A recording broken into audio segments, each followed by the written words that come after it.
Últimamente me han preguntado mucho por la preocupación que tenemos muchos colombianos con lo que está pasando, si realmente Colombia está mal.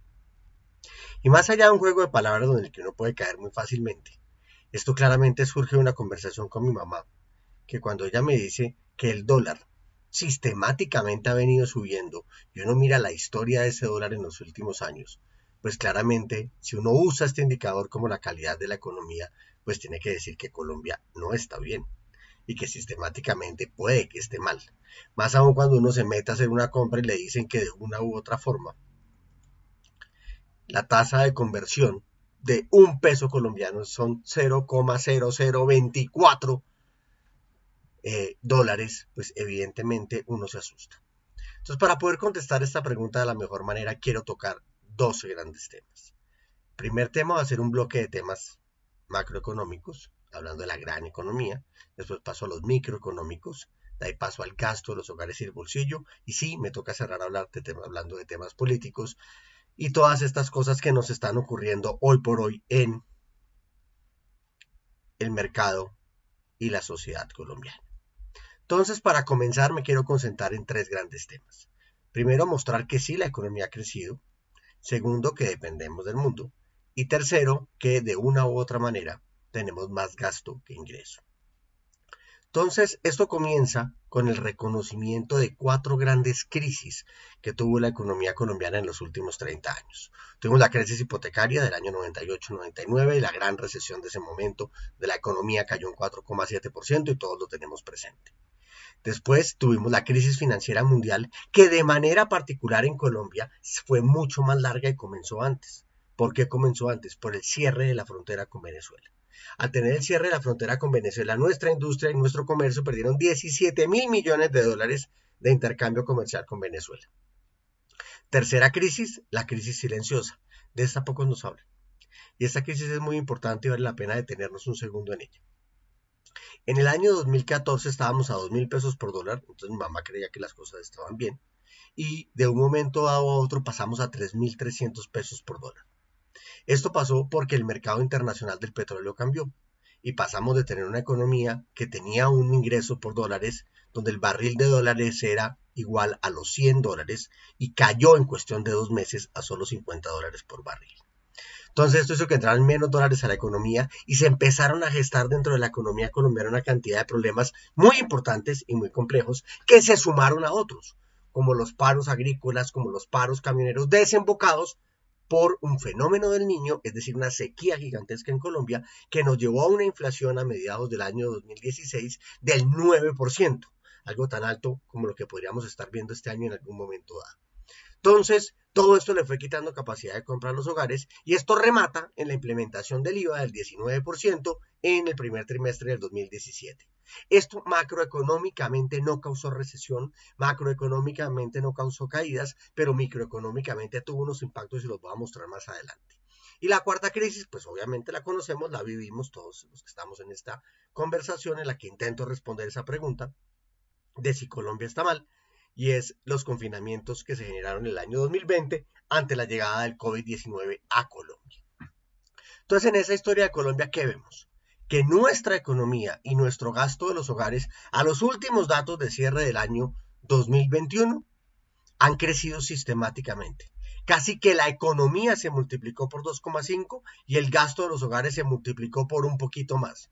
Pero el gasto público, es decir, el gasto que hace todo el aparato público, gobierno nacional, departamental, municipal, todo el gasto público, llegó casi que a multiplicarse por 4. Esto es una cosa gigantesca. Esto es lo que el mundo aplaude de Colombia. Que Colombia, pese a todas estas crisis que tuvimos, logró de una u otra manera superar los problemas. Entonces miren las tasas de crecimiento de la economía, que es la línea azul, frente a las crisis económicas de las que estamos hablando. Está la gran recesión del 98, después hay una desaceleración muy fuerte por la crisis financiera mundial, pero que venía impulsada, como les había contado, del cierre de la frontera con Venezuela. Miren que esa crisis silenciosa, que no es una crisis porque no llega a terreno negativo, se muestra cómo la economía se frena, comienza a recuperarse con un crecimiento muy importante entre el año 2015 y el año 2019, que después vamos a hablar de eso, y ¡pum! Se cae la economía porque la apagamos, la cerramos, y vuelve y se prende y rebota durísimo, y ahorita está volviendo a normalizarse el crecimiento económico en el país. Pero en esa misma dinámica, el gasto de los hogares también tiene un comportamiento muy similar. Cuando se cae la economía, se cae el gasto de los hogares.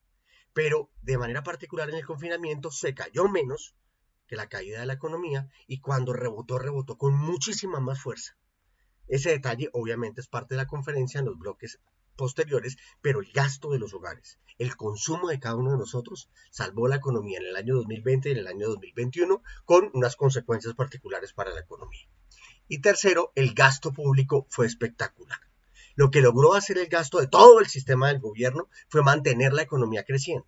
Si el gasto público no hubiera tenido el esfuerzo que tuvo en el año 2020 y el año 2021, la caída de la economía hubiera sido mucho más grande, la pobreza generada hubiera sido mucho más grande, el desempleo generado hubiera sido muchísimo más grande, pero como no tenemos las cifras, eso no lo cuenta nadie y eso no es cool de decirlo en los medios de comunicación ni en las conversaciones donde tomamos café con nuestros amigos, porque uno no tiene cómo saber qué hubiera pasado si no hubiéramos hecho. Y eso desafortunadamente es uno de los problemas que uno podría estimar matemáticamente, pero que no nos va a contar la historia que queremos que nos cuente. Entonces, dicho esto, si comparamos la economía colombiana contra 2019, a nivel de producción, acumulando 12 meses de producción, miren cómo el agro siguió produciendo pese a la pandemia. Miren cómo la minería se mantuvo en 2019 frenada y ¡prum! Se cae durante la pandemia y no ha podido recuperarse, particularmente por carbón y por petróleo. Miren cómo la industria se cae durante la pandemia porque no puede producir, pero se recupera y fácilmente, bueno, fácilmente no, logra llegar a los niveles del año 2019. La construcción ya venía cayendo antes de la pandemia. Este dato es clave que hay que tenerlo totalmente claro. El freno de la construcción viene desde antes. Y aquí no hay que confundir la producción de construcción con la venta de vivienda. Una cosa es conseguirse el lote, conseguirse la licencia, poder abrir hueco, meter pilotes, mandar vigas, mandar los pisos, construir, tener acabados, que eso es construcción, y después vender la vivienda. El Producto Interno Bruto lo que mide es el proceso de construcción y de una u otra manera no hemos vuelto a construir a los niveles que estábamos antes, ni vivienda, ni bodegas, ni carreteras, ni infraestructuras, ni puentes, ni puertos. Adicionalmente, el comercio también se frena por la pandemia, por ese confinamiento que tenemos de una u otra forma, y ya a cierre de 2019 están los mismos niveles, el 2021 están los mismos niveles del 2019. La industria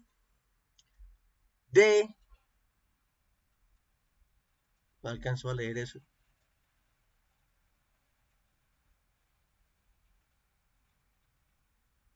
De actividades financieras, perdónenme la falta de ojos para este momento, la industria de actividades financieras, es decir, la banca, siguió creciendo y nunca dejó de crecer y afortunadamente porque no se cayó la economía. La industria de entretenimiento creció de una manera importante, lo cual es muy llamativo porque uno pensaría que uno de los sectores más afectados fue entretenimiento porque mucho del entretenimiento se hace por fuera del hogar, pero también hay otras industrias del entretenimiento que se hacen de otra manera y por lo tanto la economía colombiana cierre del año 2021 está en los mismos niveles del 19, inclusive 2% por encima, con un crecimiento del 10,6% en 2021 y un decrecimiento del 7% en el año 2020.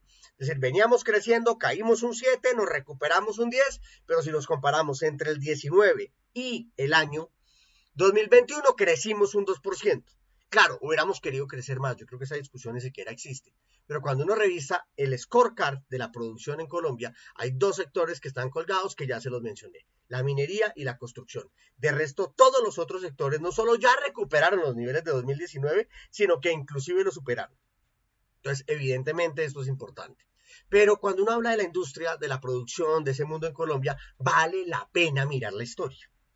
Porque esa construcción de nuestra economía ha sido lenta. Miren cómo el agro, todo lo que es agricultura, cada vez pesa menos en el PIB, pesa menos en el PIB, pesa menos en la producción interna en Colombia. Se creció durante la pandemia y se está volviendo a ajustar. Es decir, el mundo agro pesa menos dentro de nuestra economía. Esto no es bueno ni es malo, porque sigue creciendo, lo cual significa que estamos produciendo agro, como lo veíamos en la gráfica, pero alguien le está quitando territorio dentro del total de la producción de la economía. La minería también cae, pero ojo, comienza a caer antes de la pandemia. Tanto carbón como petróleo deja de producir más o menos por allá en 2014-2015, cuando se caen los precios internacionales del petróleo, del carbón y otra cantidad de productos básicos, haciendo que haya menor interés en la producción y que no sea tan rentable hacerlo. Tercero, la industria también cae como peso de la economía. Y aquí hay un tema clave que tiene que ver con agro también muy importante. Y es que entre el año 2002 y el año 2014 estuvimos a 2.000 pesos por dólar, más o menos unas subidas, unas bajadas. Y esto hizo que nos saliera mucho más rentable importar productos del mundo entero que de una u otra manera producirlos en Colombia. Era más fácil traer telas de China, más fácil traer algodón de Estados Unidos y una cantidad de cosas de este estilo. Entonces, la industria intermedia en Colombia se vio muy afectada porque claramente pues, competía contra cosas muy baratas. Cuando se voltea el dólar en 2014 y el mercado nos dice que volvemos a nuestra realidad, pues la industria colombiana vuelve a buscar las telas y el algodón en Colombia y pues evidentemente no está. Entonces, bajo esa premisa, estamos intentando recuperar como industria esa construcción de industria básica, de industria intermedia, de generación de insumos para jalar a la gran industria, pero hemos perdido peso dentro del total de la economía. Adicionalmente, la construcción también ha perdido. Y ha perdido, como yo les contaba, desde antes de la pandemia, por una caída en la inversión en Colombia, porque esto tiene que ver también con esa caída del precio del petróleo, esa devaluación que tuvimos y que empezaron a llegar menos recursos del mundo para tener una inversión más clara e inclusive los inversionistas locales fueron mucho más cautos desde ahí. Los servicios públicos o la generación realmente de los servicios públicos es muy importante porque de una u otra manera es qué tanto seguimos produciendo agua, luz y energía dentro del total de la economía. Esto nos muestra que nuestra economía está creciendo mucho más de lo que crece la demanda de servicios públicos, lo que muestra que nuestra economía sí crece pese a que mucha gente hable más de la economía. Pero si ustedes miran con cuidado, el tema de transporte, comunicaciones, logística y almacenamiento cada vez gana más terreno dentro de la economía. El tema de comercio cada vez gana más terreno dentro de la economía y el tema de banca gana más terreno dentro de la economía. Entonces, si usted mira la diapositiva que va armada de una manera sencilla. Arriba están los productos básicos, agro y minería, abajo está la producción, está industria, construcción y servicios, y abajo están los servicios puros, de alguna manera, que son transporte y almacenamiento y comunicaciones, el comercio y las actividades financieras. Entonces, en los tres niveles de producción de la economía hay que sumarle, obviamente, el gasto que hace el gobierno en actividades sociales, que miren que también ha crecido. Entonces, aquí hay una lectura sencilla. Los productos básicos pesan menos dentro de la economía, la producción industrial pesa menos dentro de la economía, pero los servicios cada vez pesan más dentro de la economía. Colombia sistemáticamente se ha convertido en una industria de servicios, que es lo mismo que le pasa a su bolsillo. De una u otra manera, usted cada vez más gasta más en servicios y eso tiene una importancia que no se puede demeritar. Dicho esto, la construcción del PIB tiene dos grandes componentes al final. El peso de los impuestos, que cada vez es más grande, lo cual es una muy buena noticia, porque estamos recaudando más impuestos, estamos recaudando mejor impuestos, pese a todos los problemas que hemos tenido, y que la generación de valor agregado, de alguna manera, cada vez es menor. Claro, esto tiene que ver con que estamos cada vez con un recaudo más alto de impuestos, lo cual, insisto, es una buena noticia, pero nos muestra en qué sectores es que estamos creciendo y en cuáles no estamos creciendo, y por eso lo puse en colorcitos, así sea de repente difícil ver este video, igual la presentación va a estar anexa en el link para que ustedes la puedan ver. Dicho esto, si empezamos a mirar el crecimiento de la economía, ya no por producción, sino por demanda, miren cómo el gasto de los hogares creció mucho más que lo que tenía en 2019. Miren cómo el gasto público crece mucho más de lo que tenía en 2019. Miren cómo la formación bruta de capital fijo, es decir, el ahorro y la inversión de la economía, se cae y comienza a recuperarse lentamente. Miren cómo las exportaciones se caen, comienzan a recuperarse lentamente, pero siguen en terreno rojo. Miren cómo las importaciones, las compras que les hacemos al mundo, se caen y se recuperan mucho más rápido, pese a todo el problema logístico que ha habido a nivel mundial, y por lo tanto la economía, de una u otra manera, se recuperó. Entonces, viendo este problema de la recuperación por oferta y este problema de la recuperación por demanda, miremos el análisis de demanda. El gasto de los hogares llega a ser el 72% de la economía, el gasto público llega a ser el 18% de la economía, la inversión y el ahorro llegan a ser el 18% de la economía después de estar en el 24%, y las importaciones menos las exportaciones nos muestran que estamos en el punto más grande de importación de volumen de productos del mundo entero. Entonces, esta historia es sencilla. Los hogares están gastando, el gobierno está gastando, nadie está ahorrando y le estamos comprando todo al vecino. Sí, la economía se recuperó. Es como cuando usted salió del COVID, que seguramente usted lo pudo haber tenido o de repente tiene la bendición de no haberlo tenido. Cuando uno sale del COVID le preguntan, oiga, ¿usted cómo está? No, ya estoy bien. Pero cuénteme, ¿qué siente? No, no tengo olfato, no tengo gusto, estoy cansado, me duele subir escaleras y me fatigo. De una u otra manera quedan síntomas. Entonces pensar que después de apagar la economía por 6 meses, en 2 años íbamos a estar totalmente funcionales, es una cosa que no es cierta. Si usted se queda en la cama acostado 6 meses, después volver a caminar, coger fuerza, coger masa muscular y quitarse la gordura que seguramente se ganó por estar quieto, pues evidentemente no es tan sencillo. Dicha esta historia, cuando uno revisa ese scorecard también de consumo, miren que hay 3 que se quedaron atrás. La formación bruta de capital fijo y la formación bruta de capital, que son más o menos el mismo indicador, y las exportaciones. Entonces tengo 3 problemas grandes, o 4.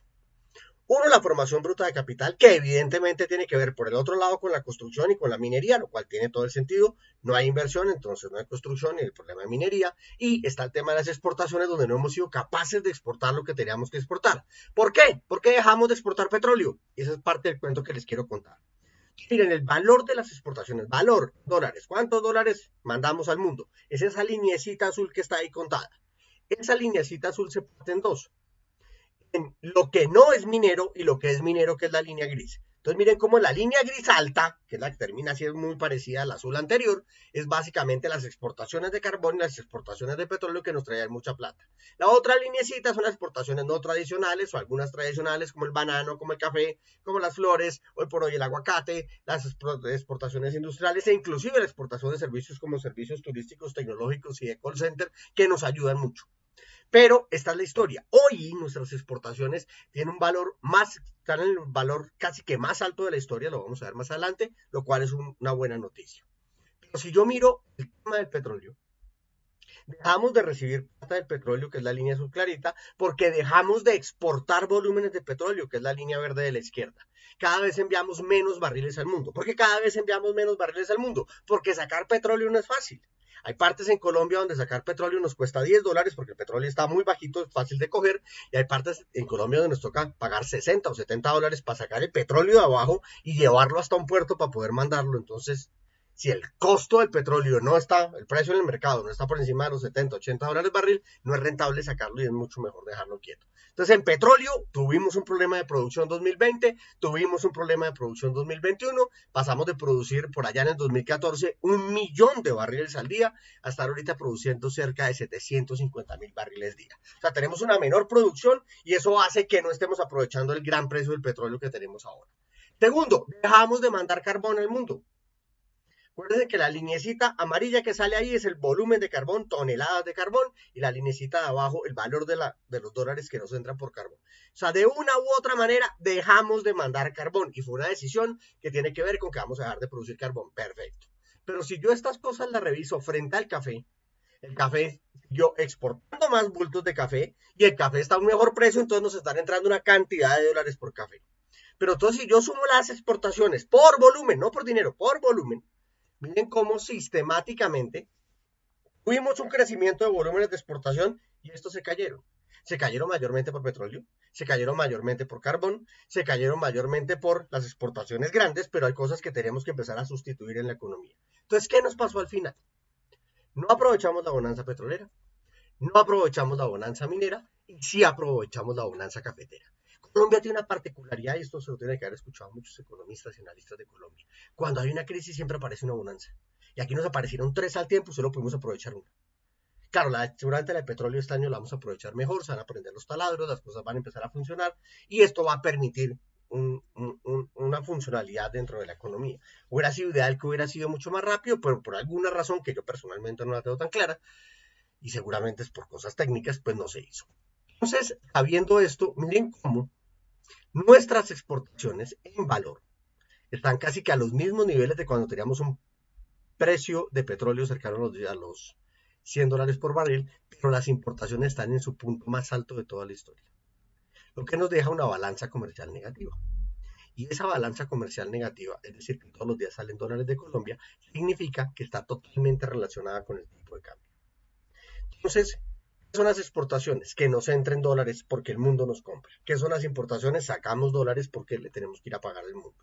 En esa salida de dólares, pues el peso va perdiendo fuerza y cada vez el dólar nos cuesta más. Entonces puse la balanza comercial, que es la línea gris de la izquierda, y la volví a poner en la derecha, y encima le puse la gráfica del dólar con la que comencé esta charla.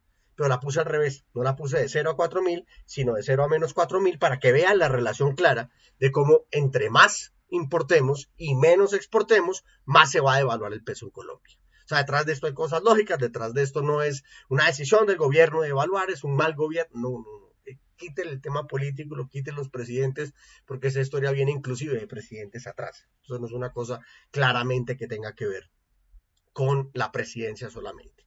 Entonces, teniendo esa claridad, en que esas importaciones que nosotros traemos son mayormente materias primas, bienes de capital, es decir, maquinaria para producir, no es tanto de bienes de consumo. Si bien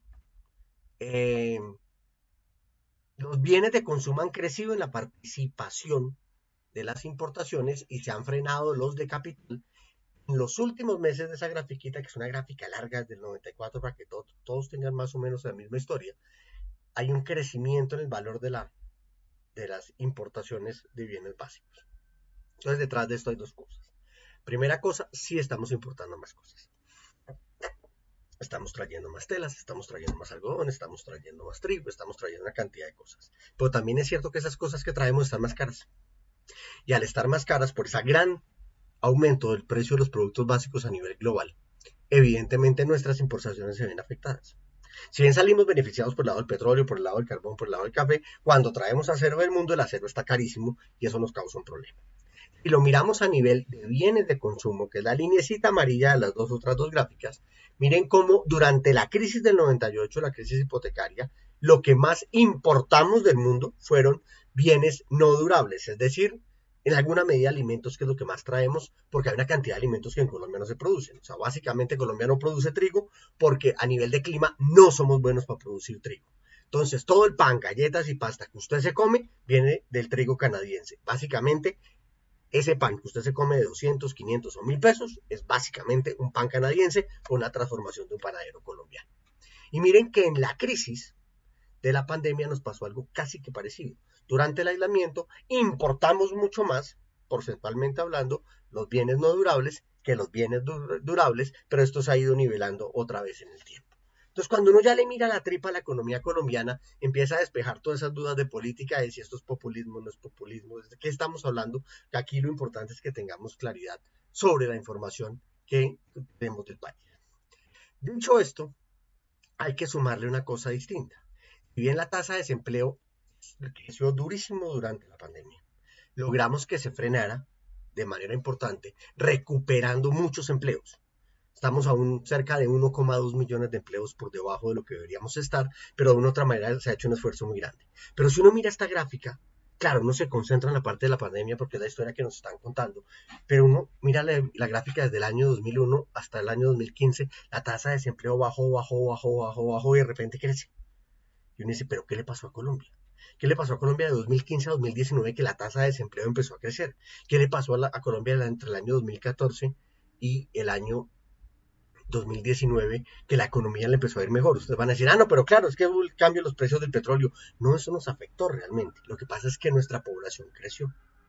¿Por qué creció? Nos llegaron 2,5 millones de venezolanos, migrantes y otro tipo de migraciones, pero obviamente esta es la más grande.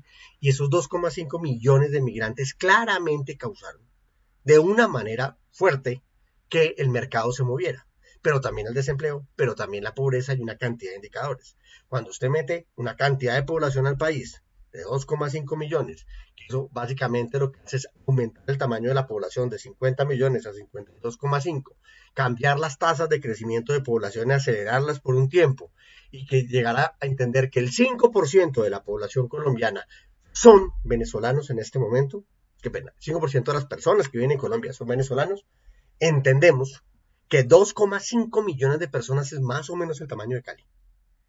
y que 5% significa que una de cada 20 personas en este país es un venezolano. Eso a nivel de entendimiento tiene que ser muy claro. Esa migración afectó los indicadores sociales en Colombia, esa migración afectó el gasto público en Colombia, esa migración aumentó el desempleo y aumentó la pobreza. Sí, pero también aumentó las ventas de las empresas, aumentó la venta de leche, aumentó la venta de ropa y aumentó una cantidad de cosas. Es cierto que hay venezolanos, inmigrantes del mundo, que están cometiendo delitos, eso es verdad, pero es el 1% de la migración venezolana. Como siempre, no podemos generalizar por la situación de algunos, que así es el país. Es como decir que colombiano es narcotraficante porque hay unos narcotraficantes. O sea, de una u otra manera, esas generalizaciones, nosotros a nivel de análisis no podemos darnos el lujo de hacerlas. Dicho esto, pasemos al tema microeconómico. En el tema microeconómico tenemos 4 grandes temas. Nos estancamos como economía, llegó la perversa inflación y caen las rentabilidades. 3 temas que son importantísimos, que tienen que ver con el entendimiento. Porque a nivel macro la película suena bien. Seguimos creciendo, la economía se está recomponiendo, pasamos de ser una economía de productos básicos a una economía de servicios, hemos crecido la economía, salimos de la crisis, o sea, la película suena bonita. Pero cuando uno coge esa película y la revisa, no a nivel de crecimiento del Producto Interno Bruto, sino del ingreso por persona, el mapa cambia. Porque entendémoslo esto de una manera sencilla y perdónenme por ser tan coloquial. La economía entendámosla como un ponqué. El tamaño del ponqueo de la torta ha crecido, ya ha crecido, ya ha crecido, ya ha crecido, ya ha crecido muy bien. Pero ese crecimiento no significa que todas las tajadas que nosotros repartamos vayan a quedar iguales, que es el problema de la desigualdad, ni que sepamos cuántas tajadas tenemos que cortar. Como nuestra población crece y nos llegó una migración de 2,5 millones de personas, nuestro ingreso por persona se frenó. Miren cómo la torta creció, pero a usted cada día le toca un pedacito del ponqué más chiquito. De hecho, lo que le quiero contar con cierta precisión es que en los últimos años, ese aumento del ingreso y del gasto por persona y del gasto público cambió la ecuación. Me devuelvo en la gráfica. El ingreso por persona, a último dato, del año 2021 está por encima del histórico, lo cual es una muy buena noticia. Claro, hay un hueco y recuperar ese hueco es un problema. Segundo, a nivel de gasto, estamos por encima del dato histórico. Pero si lo miro en gasto público, bien estamos por encima del dato histórico. Pero miren que en los números les hice una trampa, que PowerPoint no me deja, pero Excel sí. Si ustedes miran el dato de consumo, perdónenme que yo no soy bueno para leer en este tipo de presentaciones, llega a 171,7 de gasto por persona. Sí, en 1994 consumíamos 100, es decir, casi nos duplicamos en 30 años en consumo, pero el gasto público está en 257. Lo que pasa es que ahí en la gráfica yo hice un juego de ejes y se ven cercanas, pero realmente la gráfica sería totalmente distinta si yo no hubiera metido la mano.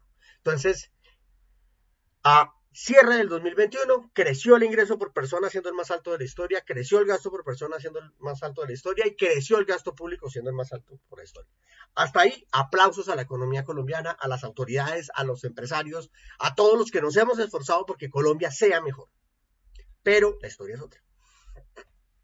Ante la crisis del 98 se cae muy fuerte el ingreso y el consumo de los hogares, que miren que inmediatamente el gasto público reacciona, inyecta dinero para poder compensar ese tema, evitar el crecimiento de la pobreza y una cantidad de cosas que quizás no fuimos muy eficientes. Miren que nos demoramos mucho en volver a recuperar los niveles per cápita, casi que básicamente 4 o 5 años para recuperar los ingresos y los gastos per cápita, pero del año 2000 hasta el año 2014 hay una recuperación del gasto y de los ingresos espectacular que nos causó una sensación de bienestar grandísima.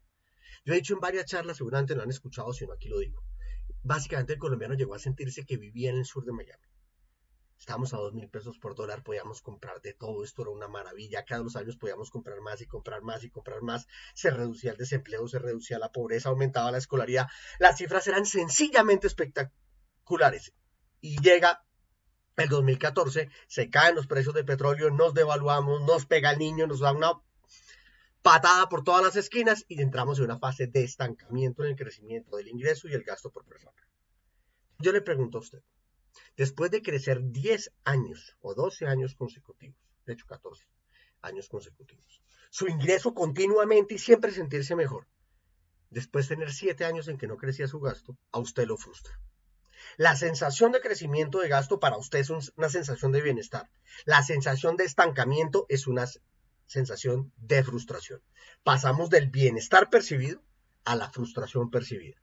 Y la verdad es que vivir 7 años con la misma capacidad de compra es un reto gigantesco para los hogares. Y claro, estos son datos per cápita, es decir, un promedio. Y los promedios esconden una cantidad de historias particulares que son muy importantes de entender. O sea, claramente, si yo me como 2 pollos y usted se come un pollo, pues evidentemente en promedio cada uno nos comemos un pollo, como esta historia la han escuchado 1.000.000 de veces. Entonces, en ese mismo tema, hay gente que seguramente su ingreso se cayó. Y esto causó unos problemas de pobreza, esto causó una cantidad de cosas. Y esta misma gráfica, este mismo indicador se ve en toda América Latina.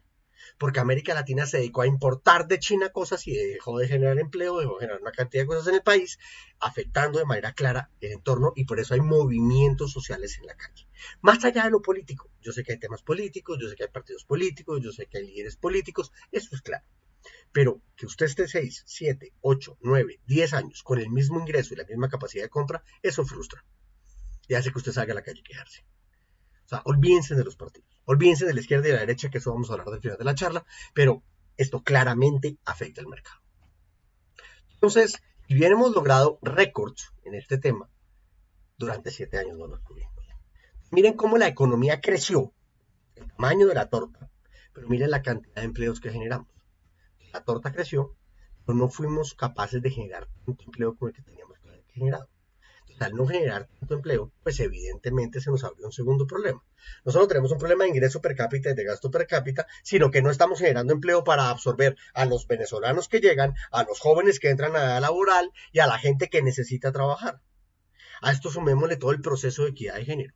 Allá el maravilloso proceso de equidad de género en el que nos estamos metiendo con todas las complejidades que eso puede tener. De manera clara, cada vez hay más mujeres entrando en el mundo laboral y esto lo que hace es una presión por buscar puestos de trabajo y no los estamos generando. ¿Por qué no los estamos generando? Porque nos dedicamos a importar productos del mundo y no a producir localmente, y al no producir localmente no generamos puestos de trabajo en ciertas cosas. Claro, el comercio genera puestos de trabajo, la construcción genera puestos de trabajo, una cantidad de cosas generan puestos de trabajo y están quietas. El caso de la construcción es muy importante. Si la construcción se reactiva, genera muchos empleos. Y no solo en el sector de construcción, sino que cuando usted construye un edificio demanda acero, demanda camiones y demanda camiones, demanda gasolina. Y esto tiene obviamente una cadena gigantesca y muy importante. Dicho esto, hace mucho tiempo yo hice un cálculo que quise traer para esta presentación. Y es el tema de la percepción de cambio. Si usted a mí me pregunta si yo siento que Colombia está mal, le voy a decir que Colombia no está mal. Porque yo tengo 46 años y en 46 años este país ha mutado. Yo nazco en 1975 en el gobierno de Alfonso López Miquelsen. En ese momento las guerrillas no son tan fuertes en el país, está comenzando el narcotráfico, estamos en la época marimbera.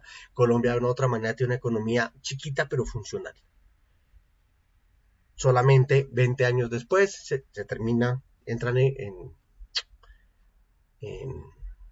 en ejecución la Constitución del 91, empiezan todos los grandes cambios que hay, aumenta la educación, aumenta la salud, aumentan las carreteras, comercio internacional, llegaron marcas del mundo entero, nuestras marcas fueron al mundo entero, o sea, la mejora de Colombia es brutal, pero para mí es así. Si yo le pregunto a un joven que tiene 20 años, que empezó a darse cuenta de la economía hace 4, o quizás 5 o 6 años porque le haya pasado a sus papás, y que ha vivido el tiempo de estancamiento de manera clara en su memoria corta de una persona, claramente la percepción de cambio de esa persona es menor al 4%. Si usted me pregunta a mí, que tengo 46 años, la percepción de cambio es casi del 150% frente a lo que yo viví cuando tenía 20 años. Si le pregunta a una persona de 60 años, la percepción de cambio puede llegar al 300%. Entonces, detrás de esto hay una cosa lógica. Y es que los que han vivido siempre en una situación de frustración por ese estancamiento del ingreso y el gasto per cápita y del empleo, pues evidentemente están diciendo necesitamos un cambio, necesitamos una mejora del país y eso no tiene discusión, la necesitamos. ¿Cómo? Es otra historia. Si me preguntan a mí, yo digo, no, esto ya cambió un burgo. Entonces le dicen a usted, es que en este momento hay violencia en Colombia. Sí, hay violencia, pero vivimos violencia más fuerte.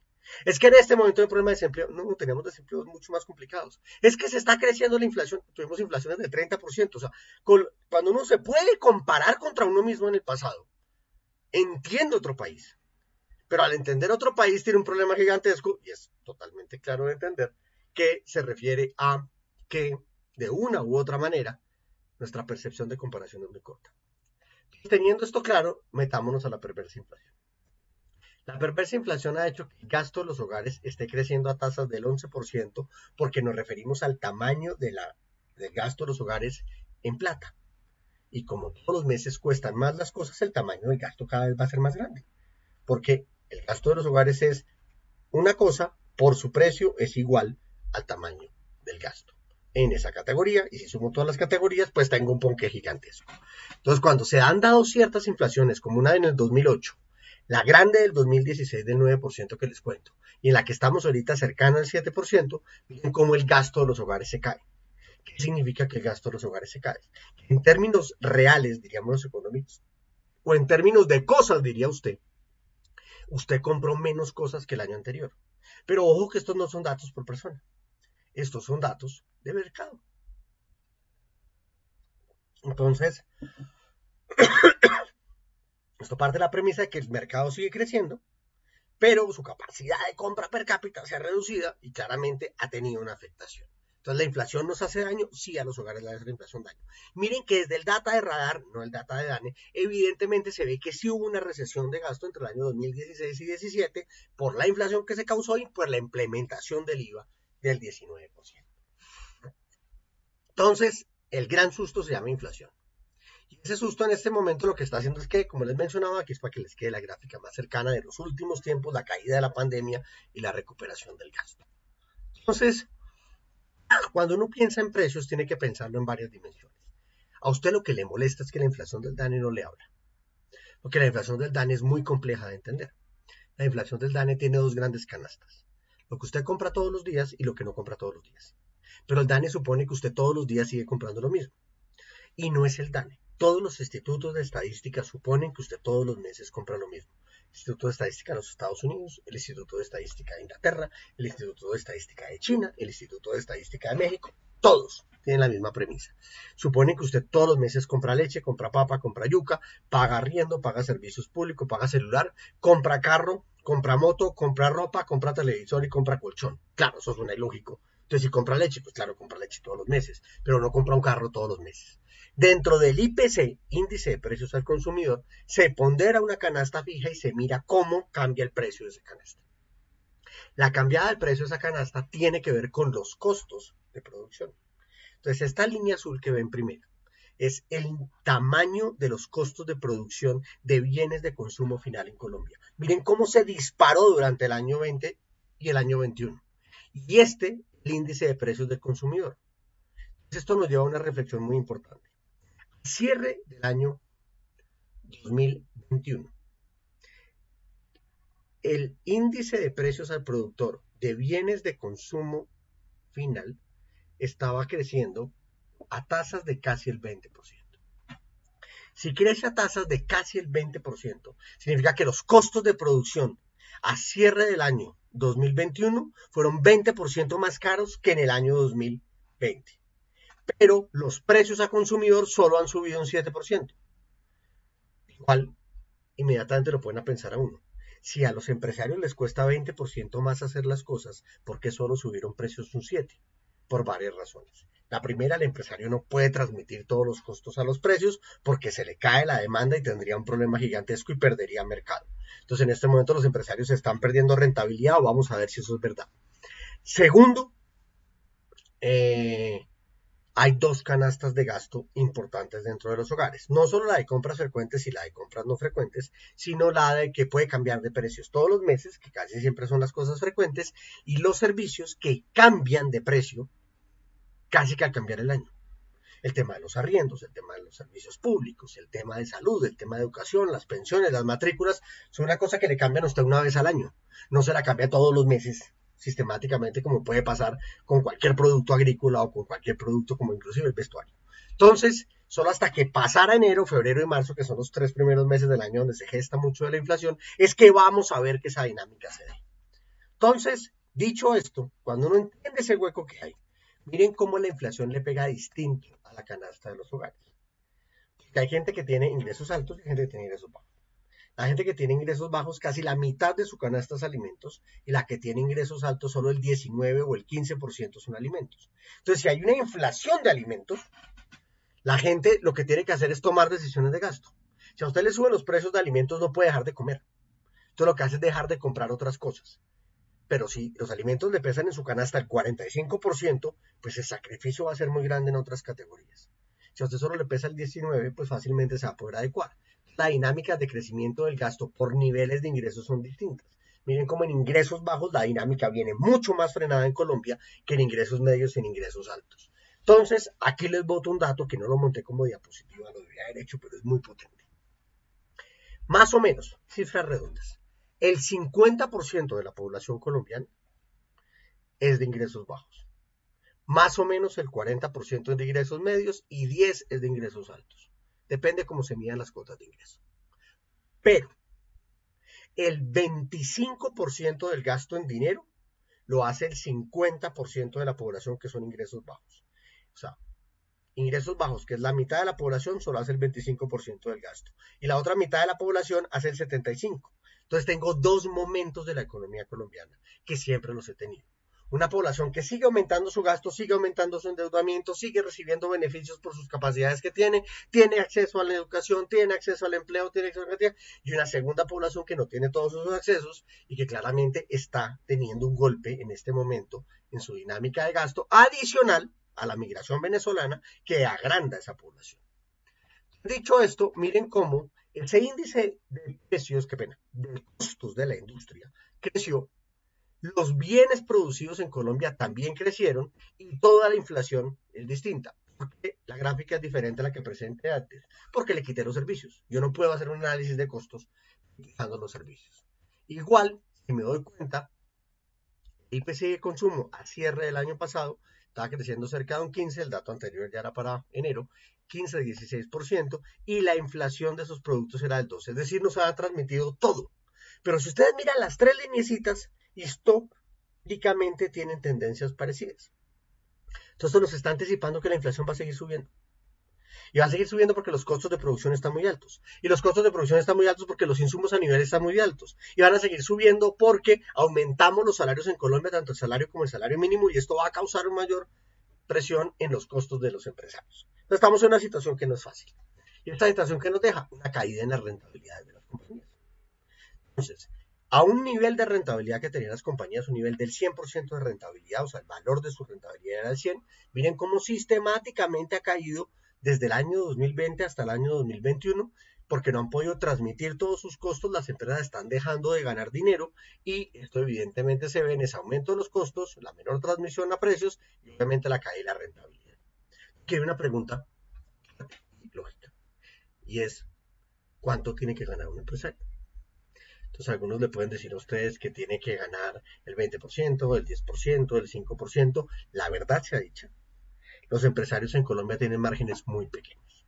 Después de pagar todo lo que tienen que pagar los empresarios, inclusive los impuestos que en Colombia, como bien lo sabemos, son pesados, los márgenes oscilan entre el 2 y el 5% en rentabilidad.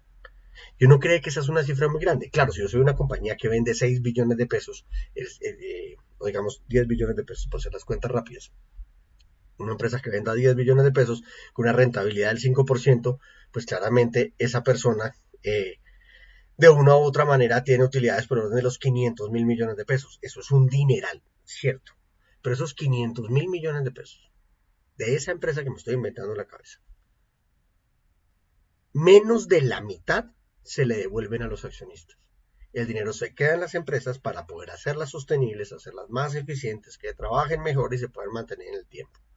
Mucho del tema de las utilidades de las empresas, y por alguna razón no hemos sido capaces de explicarle esto al mundo, es que si las empresas no dan utilidades se quiebran. Y si se quiebran, desaparecen. Y si desaparecen, se pierde dinero y se pierden puestos de trabajo. Entonces, cuando usted ve a una empresa que no da utilidades, el riesgo de que deje de generar empleo es muy alta. Por eso, de una u otra manera, inclusive a nivel tributario, si usted no da utilidades, no tiene que pagar impuestos de renta. Porque entienden que tienen que ayudar a la empresa de una u otra forma. Dicho esto, pasemos al gasto de los hogares, que como ustedes saben, es uno de los temas que a mí más me gusta.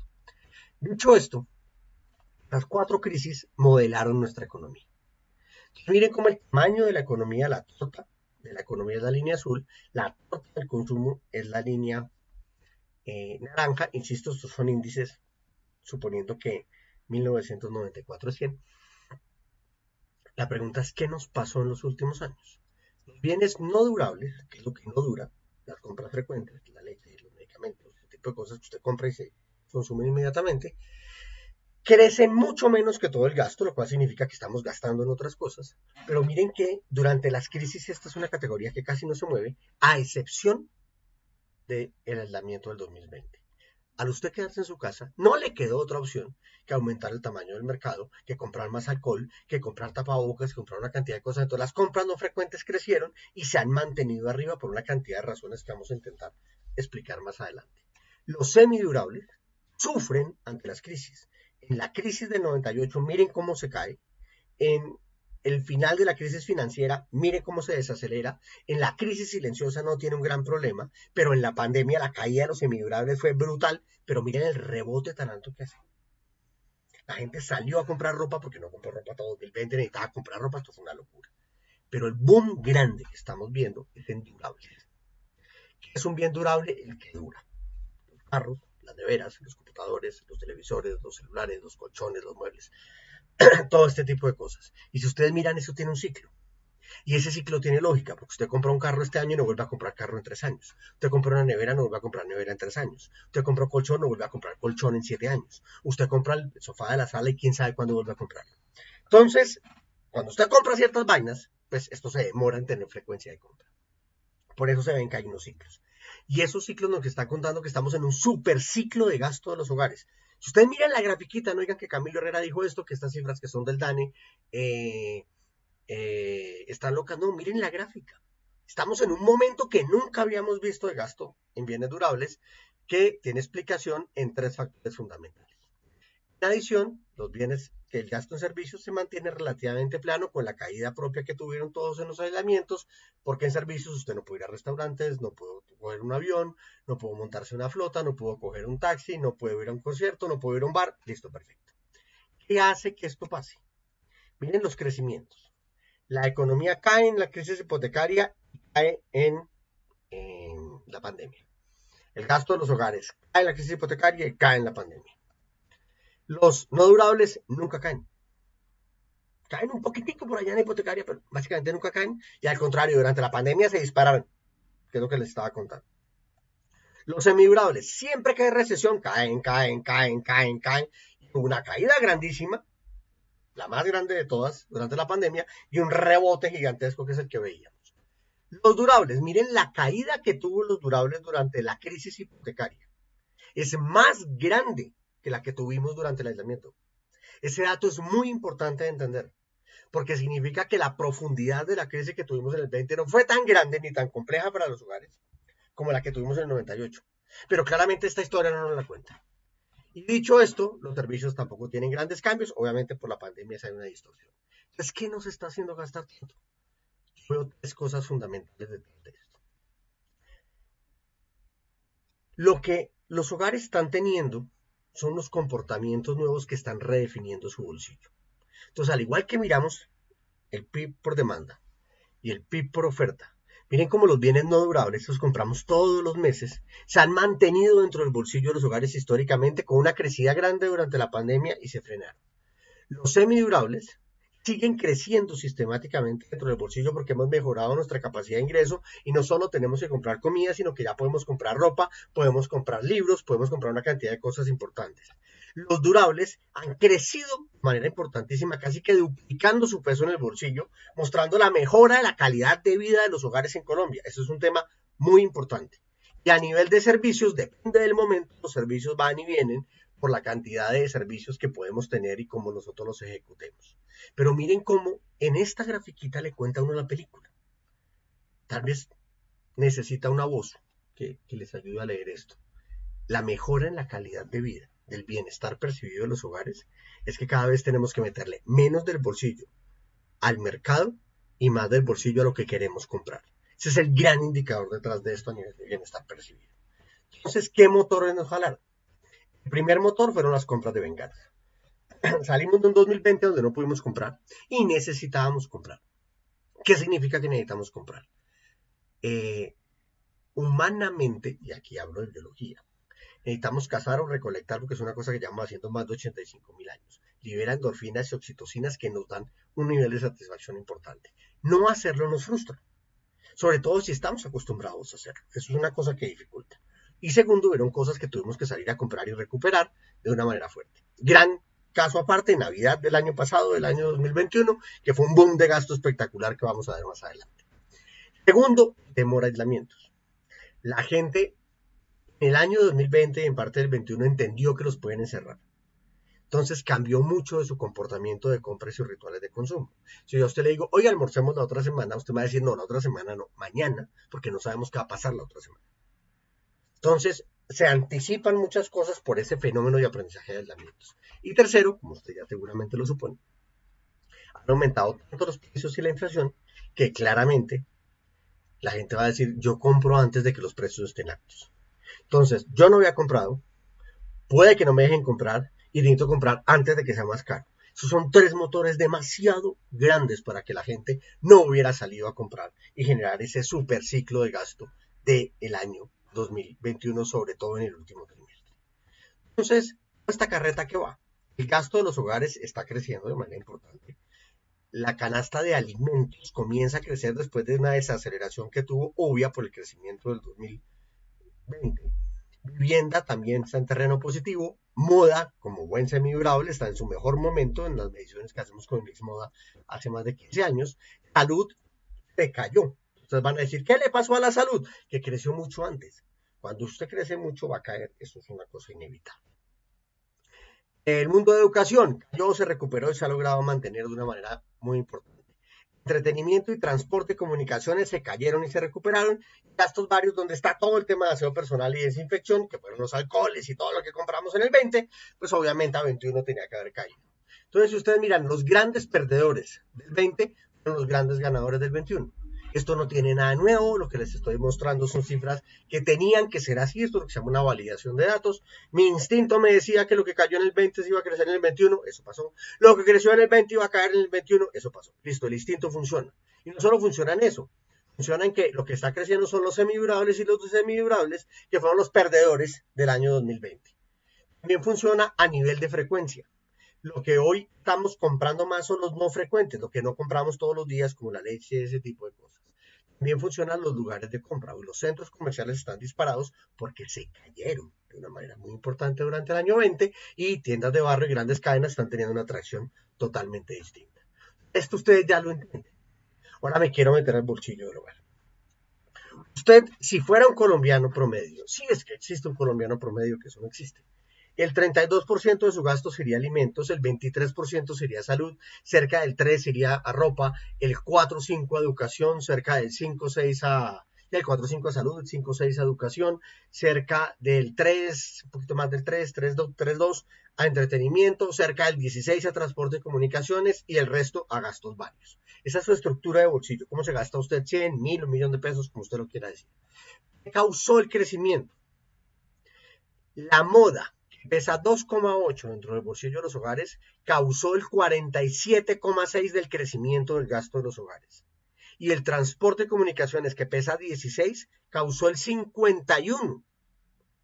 Una categoría del 3% explicó la mitad del crecimiento del gasto. Porque la gente no había comprado ropa. Y adicionalmente volvió la temporada escolar y una cantidad de cosas que transformaron esa dinámica. Y lo miro por durabilidades, pasa lo mismo. Miren cómo los servicios que pesan el 50% del gasto explican el 112% del gasto. Y los semidurables que pesan el 7%, donde está la ropa metido, explican el 53,9% del crecimiento del gasto.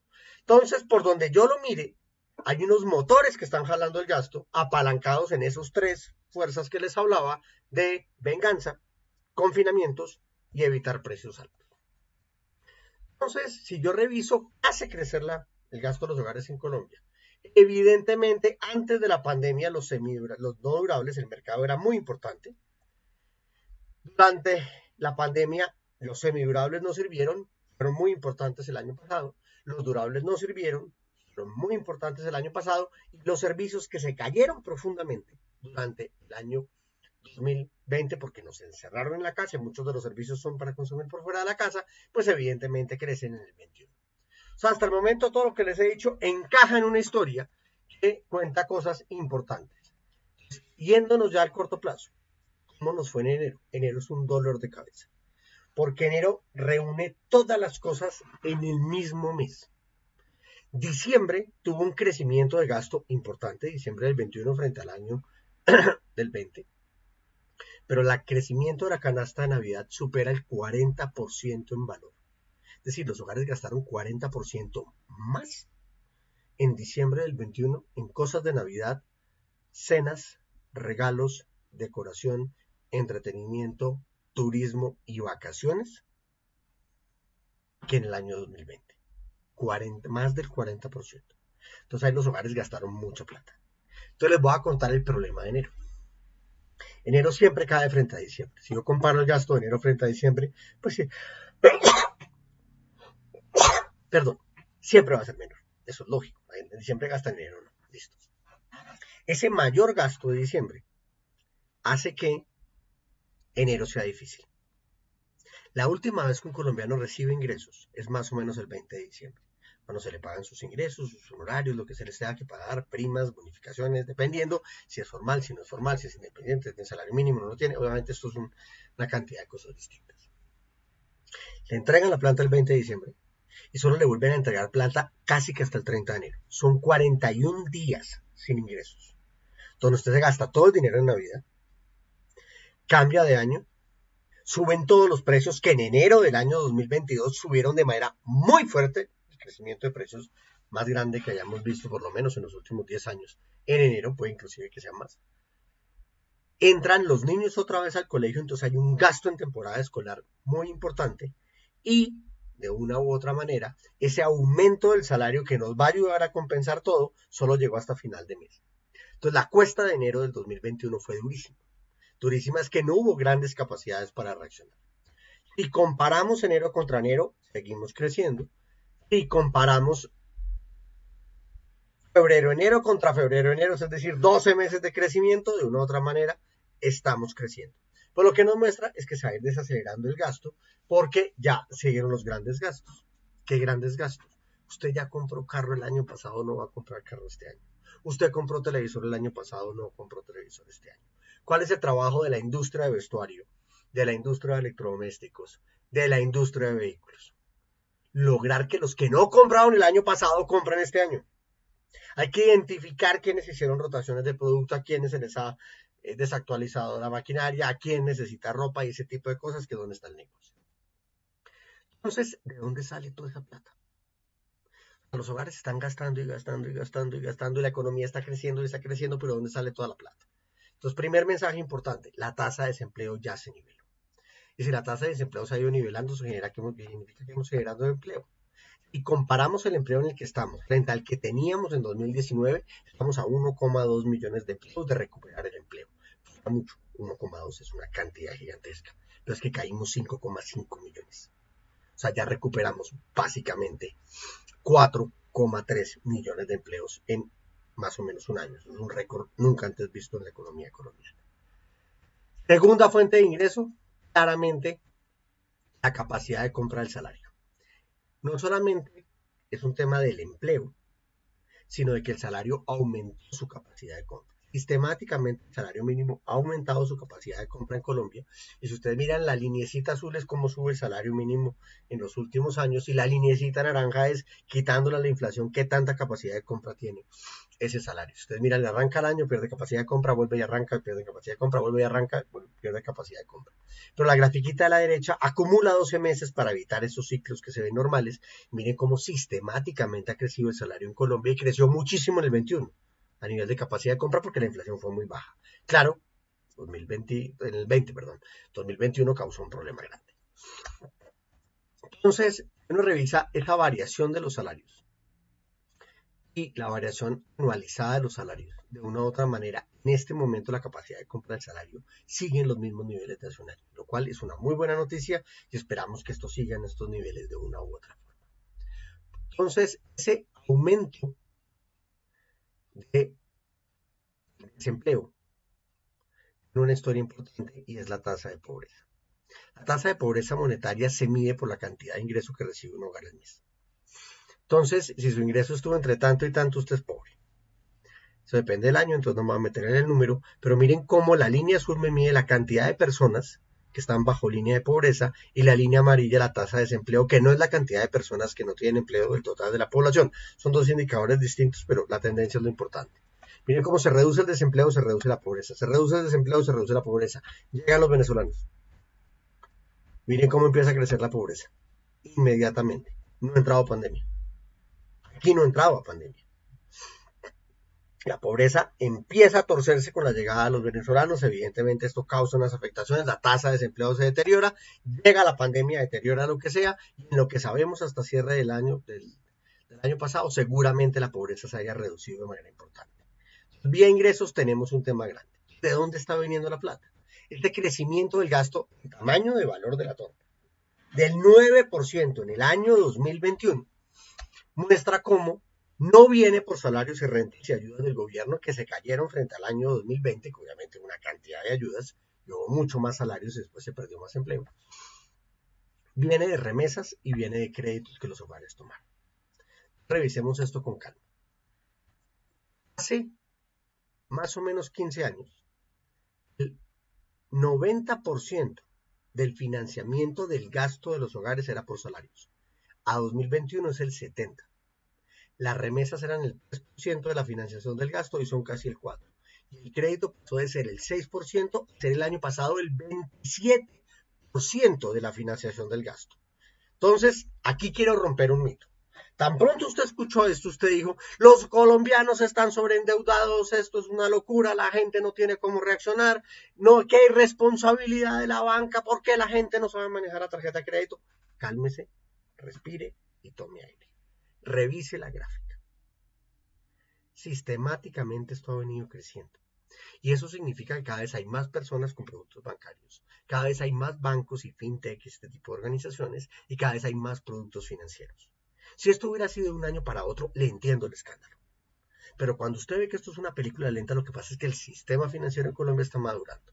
Otra cosa es que el año pasado los créditos hayan explicado el 104% del crecimiento del gasto. Porque acuérdense que los salarios y las ayudas se cayeron, si bien las remesas crecieron, pues algo lo tenía que compensar. Entonces, cuando uno mira el tema de tasas de interés en Colombia, voy a contarles la historia financiera de los hogares.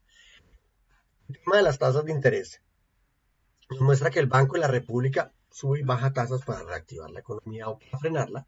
La tasa de usura, ojo, no la fija el gobierno, es una tasa promedio del mercado, pero la tasa de crédito de consumo seguía bajando hasta los últimos meses. La tasa de tarjeta de crédito seguía bajando y separándose de usura. Miren la belleza de la gráfica, cómo tarjeta de crédito se separa de usura en Colombia y la tasa de crédito hipotecario se cae. Obviamente, este baile lo define la inflación. Cuando yo le quito la inflación a las tasas para saber si es rentable o no endeudarse en este momento, estamos en las tasas de interés reales más bajas que hayamos visto en la historia. La tasa de interés de tarjeta de crédito más baja de más o menos los últimos 10 años, en crédito de consumo de más de 17 años, en crédito hipotecario de más de 17 años y estamos en la tasa de interés real negativa, nunca antes visto en la historia ante el Banco de la República. Es decir, financieramente tiene sentido que la gente se endeude en este momento porque las tasas están buenas. Sí, solo sí tiene capacidad de pagar. Sí y solo sí se está endeudando para cosas lógicas. Usted no usa la tarjeta de crédito para pagar un almuerzo a 3 meses, eso no tiene sentido. Usted usa la tarjeta de crédito para comprar ropa a 3 o 4 meses porque la ropa le dura un año, eso tiene sentido. Y no afecta su flujo de caja y usted lo que hace es amortizar el pago. Entonces, desde ahí hay que aprender a manejar las finanzas. Pero dicho esto, cuando uno mira las tasas de interés ya recientes, miren cómo la tasa de usura comenzó a crecer, la tasa de tarjeta de crédito comenzó a crecer, la tasa de crédito de consumo comenzó a crecer y la hipotecaria no. La primera que comenzó a crecer fue la de crédito de consumo. ¿Quién define los créditos de consumo? Los bancos. El banco lo que hace es decir, ok, ¿a cuánto presto yo un crédito de consumo? Digamos, compra de vehículo. Compra de vehículo, mi riesgo como banco es pequeño porque hay un carro que hace la garantía. En caso de que haya un problema, yo me quedo con el carro. Eso no es chévere, pero estoy protegido. Entonces, no le voy a cobrar tanto porque mi riesgo es menor. En la medida en que la economía iba mejorando, la tasa bajaba y no había riesgo.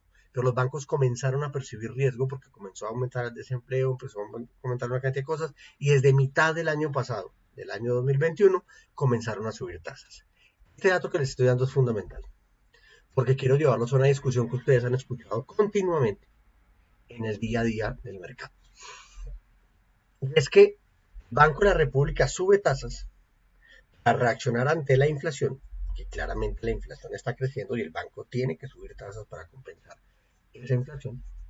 Pero al subir las tasas el Banco de la República, van a subir las tasas todos los sistemas bancarios. No, señor, eso no es así.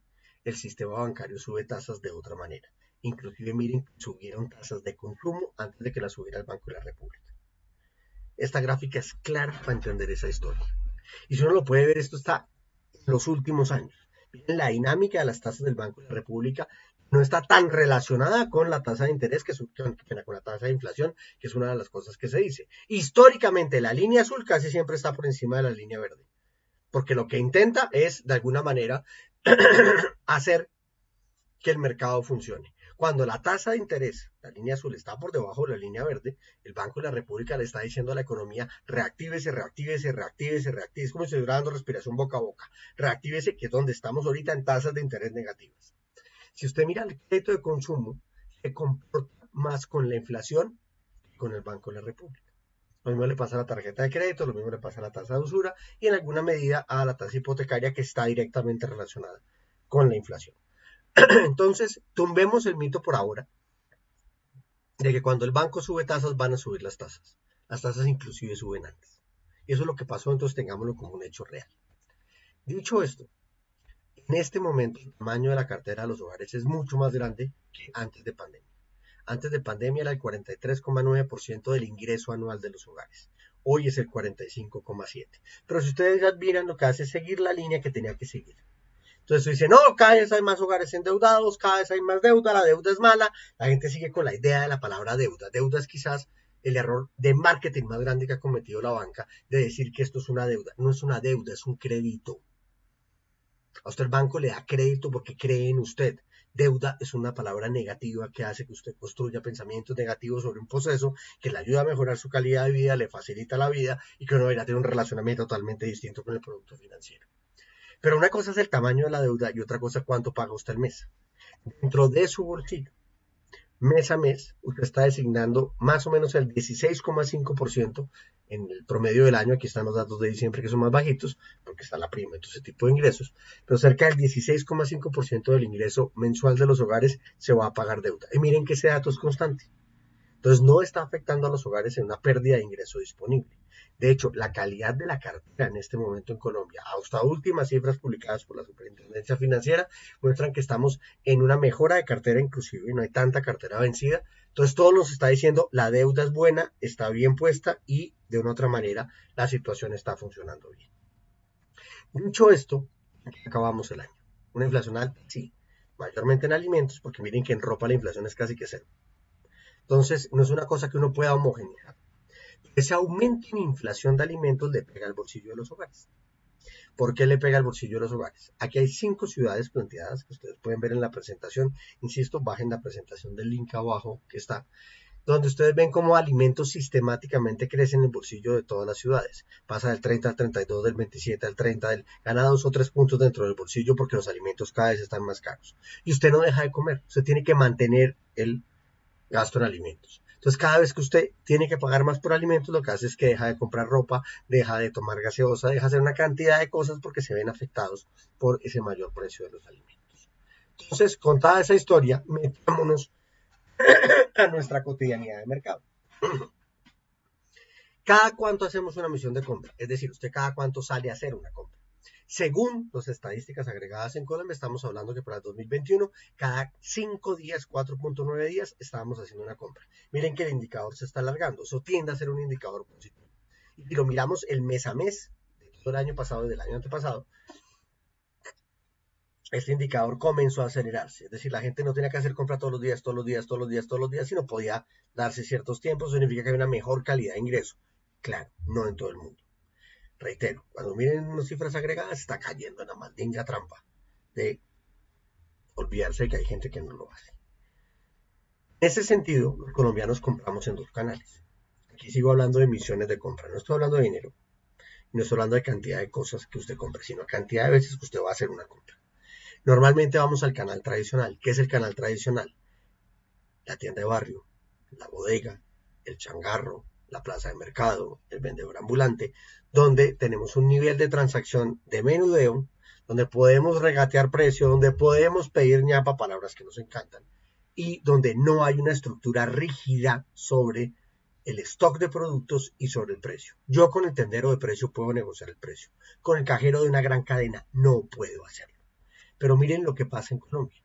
En los últimos meses, sistemáticamente, la gente comenzó a ir más al canal tradicional. Había dejado de ir durante todo el año 2021, se había frenado y de repente volvió al canal tradicional. Cuando los hogares vuelven al canal tradicional buscan precio, unidades pequeñas y conveniencia. ¿A qué llamamos conveniencia nosotros en el mundo de shopper, de marketing y de retail? Que sea cerquita, que sea conveniente ir. Entonces, viendo estos indicadores, empieza uno a hacerse una idea de lo que está pasando. La tienda de barrio sigue siendo muy fuerte en la economía colombiana, igual que los vendedores ambulantes, las grandes cadenas y varios canales. Esta gráfica que les paso a la carrera, lo más importante que ustedes lo ven inmediatamente es que la tienda de barrio cogió mucho terreno en los últimos años y la barrita de verde de arriba también, que son los hard discount de Uno, Ara, Justo y Bueno principalmente. Si yo miro esta gráfica rota para que no sea difícil de ver por parte de ustedes, miren cómo la tienda de barrio hasta el año 20 mantuvo el nivel de transacciones de los hogares, en el 21 perdió transacciones, el vendedor ambulante se ha mantenido, las grandes cadenas perdieron tracción por años y se recuperaron en el 21 con algo de tráfico, los almacenes de marca, es decir, los almacenes por fuera de los centros comerciales han perdido transacciones, los centros comerciales los han perdido, las zonas comerciales como San Andresito, San Victorino, el Hueco, los Paisas, lo que usted quiera, dependiendo de la ciudad donde esté viendo esto, también han perdido tracción de una manera importante. Internet gana tracción, supermercado de barrio se mantiene y creció el año pasado desplazando las tienditas de barrio. Punto de pago autorizado, todo lo que usted hace en Baloto, Efecti, el CADE y ese tipo de cosas. Otros formatos como compras directas a las personas. El catálogo también se ha mantenido en los últimos años y el hard discount crece. Miren cómo la historia que uno ve de los cambios de canales cuenta a uno las transformaciones que está teniendo el mercado. Esas transformaciones tienen sentido en una película de largo plazo, pero si lo miro en el corto plazo tiene otro sentido. Miren cómo la tienda de barrio perdió tracción, particularmente en los últimos meses. El vendedor ambulante perdió tracción, las grandes cadenas ganan tracción, hablando de 24 meses, claramente en los últimos 6 meses pierden tracción. Los supermercados de barrio crecen de manera importante, el hard discount se mantiene, Internet se mantiene. Algo está pasando en el mercado. Cuando uno ve que las transacciones en el comercio empiezan a cambiar, significa que los hogares están haciendo algún tipo de decisión o de transformación.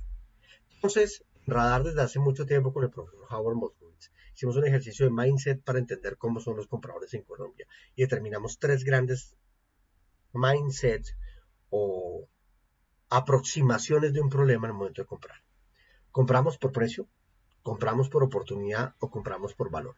Comprar por precio siempre es buscar lo más barato por múltiples razones. Comprar por oportunidad usted ya sabe cuándo, cómo y dónde comprar, y comprar por valores cuando el precio no importa. Usted quiere comprar eso. Tenga o no tenga el dinero, lo quiere comprar. Usted entra a una tienda, se come una empanada de pollo y después le pregunta al tendero cuánto costaba la empanada de pollo. Yo no estoy hablando de lujo, es decir, valor, no hablo de lujo, ni premium, ni nada de ese estilo. Entonces, usted, más o menos, en el año 2010, el 40% o 45% de sus transacciones las hacía por precio bajo, el 45% más o menos las hacía por oportunidad y el resto lo hacía por valor. Y así nos mantuvimos hasta el año 2015. El año 2016, cuando llega la inflación grande, cerca del 90% de las transacciones que hacía usted las hizo por promociones. Mantuvo unas de valor y mantuvo unas de oportunidad, y eso se fue corrigiendo hasta el año 2019, después de la salida de la inflación, la mejora de la capacidad de compra de todo el mundo. 2020, pues obviamente la gente se dedicó a comprar distinto, usted no estaba pensando en precio, sino en comprar cosas de alto valor, que cuando usted se gastara una plata, esa plata quedara defendida. Es decir, usted iba a la tienda o llamaba a la tienda o le escribía por WhatsApp a la tienda y le decía, por favor, mándeme una bolsa de leche de tal marca, de tal tamaño. sin importar el precio, mándemela. ¿Por qué? Así yo no estoy arriesgando mis 10.000 pesitos en lo que estoy comprando, intentando cosas nuevas. Año 2021, la tendencia empieza a cambiar. ¿Qué tanto empieza a cambiar? Estamos ante la llegada de una guerra de promociones. ¿Puede que pase? Puede que no pase. A nadie le gusta una guerra de promociones. Una guerra de promociones significa reducción de rentabilidades de las empresas. Una guerra de promociones significa un juego sucio entre las marcas, una batalla en los canales, una cantidad de cosas que no son chéveres. Para el comprador es una maravilla porque puede comprar más cosas y más en un momento donde no tiene capacidad de compra. Pero una guerra de precios económicamente no es mala, porque lo que hace es bajar la inflación. Entonces, la economía tiene sistemas de ajuste que de una u otra forma nos funcionan a todos. Dicho esto, entremos al tema político. En este momento, el grueso del país dice que el país está empeorando. En este momento, el grueso de los colombianos creen que la economía está empeorando y que su calidad de vida está empeorando. O sea, la percepción es negativa. Claro, si usted me escucha esta charla, al comienzo dice la economía está bien, la microeconomía está mal, pues es lógico que la gente me esté diciendo que se siente mal. Pero si yo miro, esa tendencia es larga, no es de este gobierno. Sistemáticamente los colombianos han dejado de pensar que Colombia va bien. Los colombianos sistemáticamente desaprueban al presidente y no este, sino inclusive los anteriores. Sistemáticamente tenemos una crisis de confianza en las instituciones porque cada vez confiamos menos en ellas. Cada vez confiamos menos en la Iglesia Católica, en el Congreso y en el Banco de la República, inclusive en los partidos políticos. Cada vez confiamos menos en todo el sistema judicial en sus representaciones, cada vez confiamos menos en las Fuerzas Armadas y en la policía, cada vez confiamos menos en los sindicatos, los empresarios e incluso en los medios de comunicación. El colombiano dejó de creer. Y dejó de creer seguramente por todas las confusiones que han pasado porque no ha visto cambios. Y si ustedes miran, esto tiene lógica con esos 7 años de estancamiento que yo les estoy hablando. Entonces, estos 7 años son muy importantes. Pero vayámonos a la dinámica de gasto. Gasto de los hogares, como les decía, el año pasado creció de manera espectacular. Navidad tuvo crecimientos gigantescos, que son las primeras barritas que ustedes ven ahí. Pero cuando le pregunta a la gente, ¿usted cuánto gastó el año pasado? No en valores, sino en percepción. Cerca del 44%, el 43,6% de los hogares nos dicen, yo gasté menos.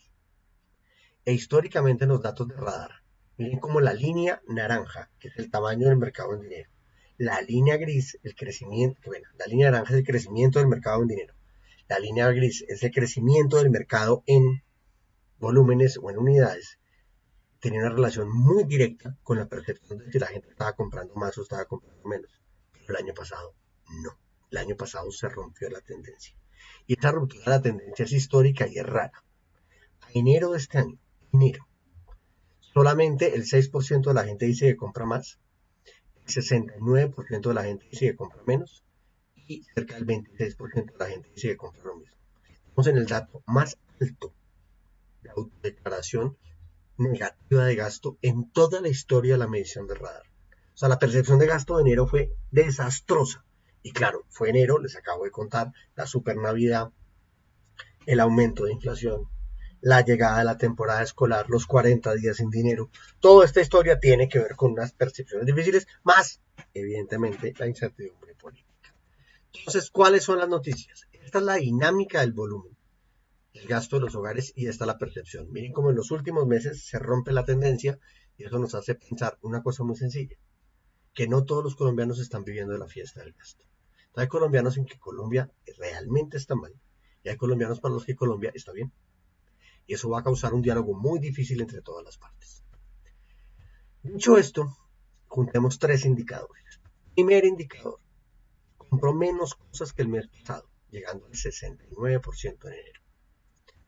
Compra en promociones, mire cómo está creciendo en los últimos meses la compra de promociones, como creció en el año 2015-16. Inflación, miren cómo crece, como creció en el 16. Miren cómo todas las fuerzas de percepción, de promociones y de inflación fluyen hacia el mismo lado. Y al fluir hacia el mismo lado nos muestra que estamos llegando a posiblemente una guerra de promociones. Esa guerra de promociones duró mucho, que es esa línea gris que se ve larga, de una u otra forma, errática, pero larga, que obviamente no se va a mantener tan larga porque estamos en una situación de mercado distinta. ¿Cuáles son las buenas noticias? El dato a febrero ya no es del 70%, Los primeros días de febrero ya estamos hablando de un negativo del 52, del 58 creo, entonces no lo veo bien, 57.5. Evidentemente hay un cambio en la tendencia y las cosas empiezan a mejorar, lo que significa que el efecto del salario empieza a pegar bien.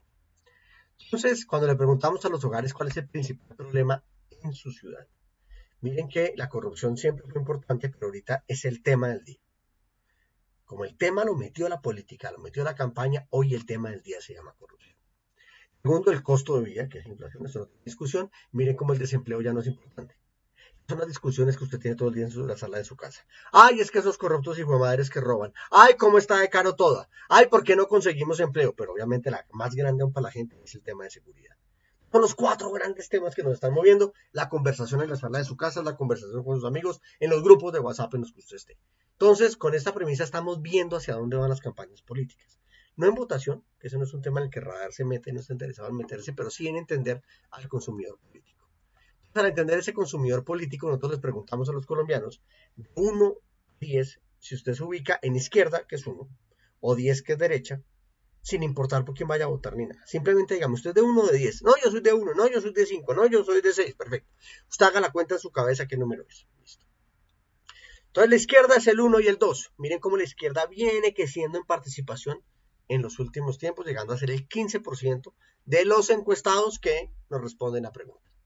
La centroizquierda, que serían como los liberales, el 10 y el 4, miren que se mantienen cerca del 4%, digamos que a veces suben, a veces bajan, tienen picos relativos. El centro es el 40%, más o menos 35% para este día de medición. Estos son mediciones diarias, que tuvo un pico gigantesco durante pandemia. Durante pandemia la gente evitó estar en los extremos, y sobre todo en los paros y todo esto que causó unos ruidos muy grandes en las familias. La centro derecha es el 16,1%, que estos serían los conservadores, y la derecha es el 30%. Cuando uno mira la película de la composición por autodeclaración política en Colombia, evidentemente la izquierda y la centro izquierda no es tan grande. Entonces, los que no quieran que Petro sea presidente van a decir, qué bueno, la izquierda es pequeña. Los que quieren que la derecha sea presidente van a decir, vamos bien. Okay, listo. Ojo que eso no es así. Petro tiene gente de la derecha que vota por él. Y candidatos de la derecha tienen personas de izquierda que votan por él. Entonces, este no es un predictor de intención de voto. De hecho, lo que nos está diciendo es que la gente, una gran paquete de la gente, el 36%, quiere comer pizza. Y el mercado lo que le está ofreciendo es hamburguesa y perro caliente. Si llegamos a primera vuelta sin tener claridad sobre la pizza, pues evidentemente la gente va a tener que escoger entre perro caliente y hamburguesa, porque al final algo va a tener que comer o alguien por alguien va a tener que votar. Miramos los históricos de votación acumulados, un trabajo que está haciendo alguien muy pilo por ahí en internet. Nos damos cuenta que Petro se mantiene en una intención de voto entre el 25 y el 30%, que Sergio Fajardo ha perdido tendencia de votación y que Rodolfo Hernández la ha crecido. El resto es totalmente errático para poder decir algo. De otra manera, Petro se mantiene y esto funciona. Nos metimos a mirar los indicadores que tiene Radar escondidos y que rara vez mostramos. Desde las elecciones presidenciales de hace 4 años, empezamos a preguntarle a la gente, ¿usted por quién votó en segunda vuelta? Es un indicador de, dígame, ¿por quién votó? Entonces en Radar evitamos preguntar hacia el futuro. Oiga, ¿usted por quién va a votar? Preguntar sobre el futuro siempre es difícil. Pero preguntar sobre el pasado es más fácil, pero nos dimos cuenta que tampoco es tan fácil.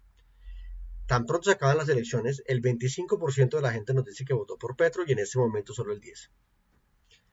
Es el 35% de la gente votó por Duque y en este momento el 17%.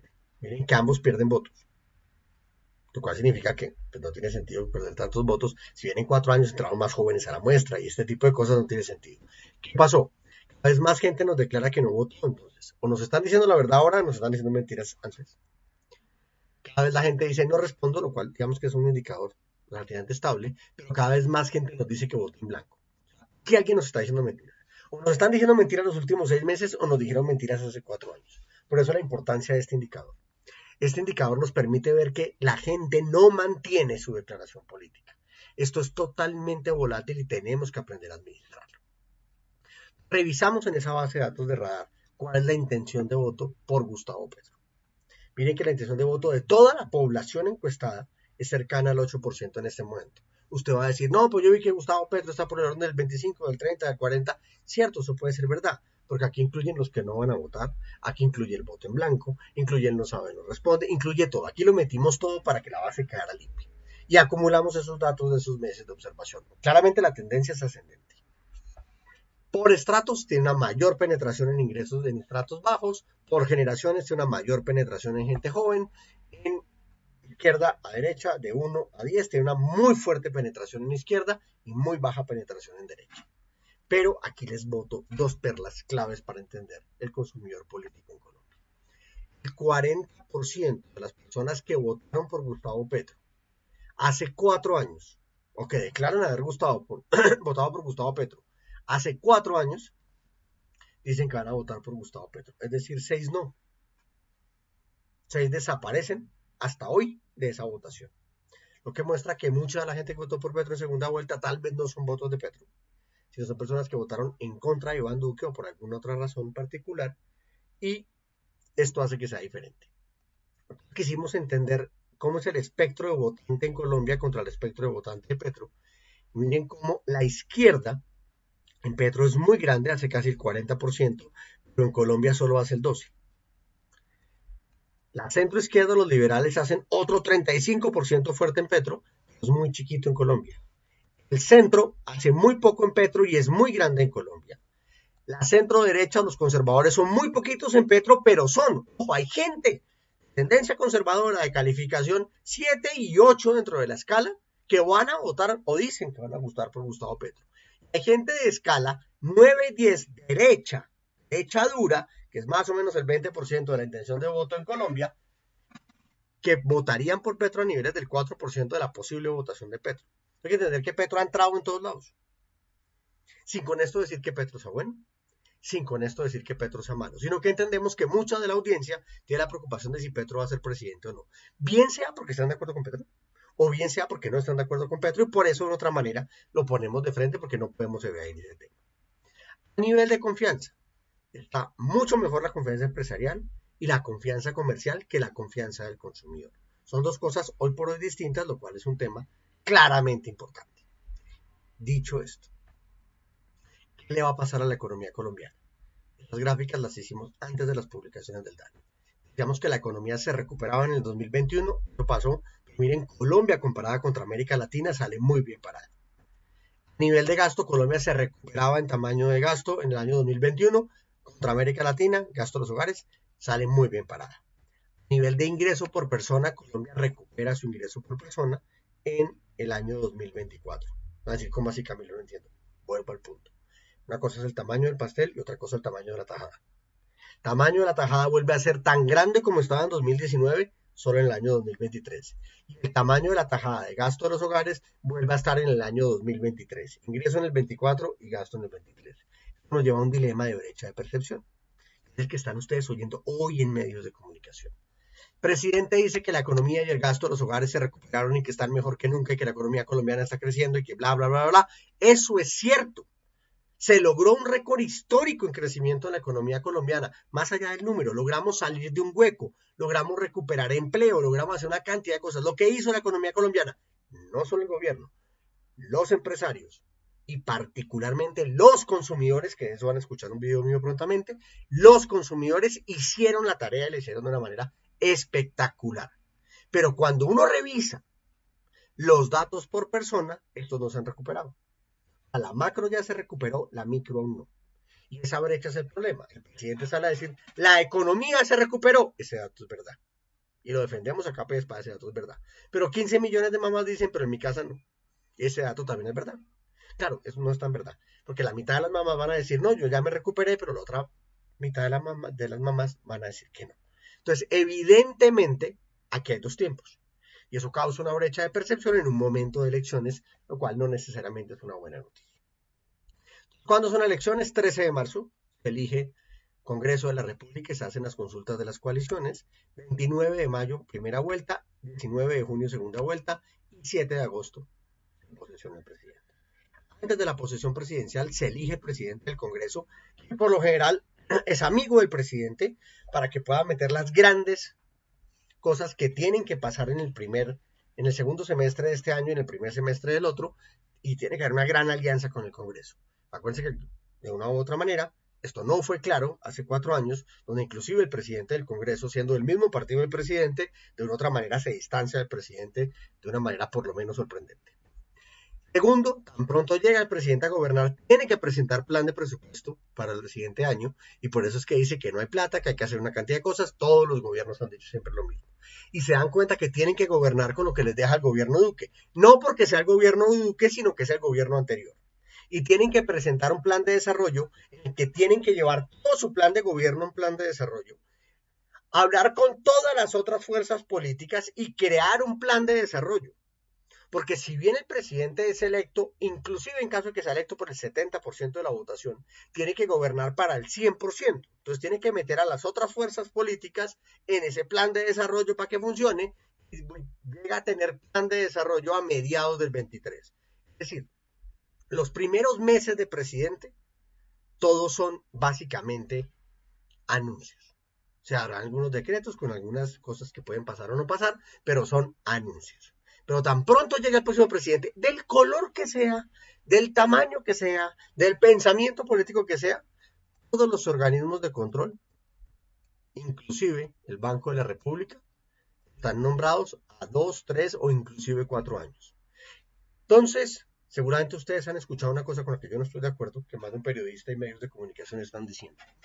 Y es que el gobierno actual nombró en todos los organismos de control gente muy cercana a él. Y que eso casi que lo lleva a niveles de dictadura y una cantidad de cosas en las que a veces somos grandilocuentes cuando hablamos. La verdad es que ese es el orden constitucional de Colombia.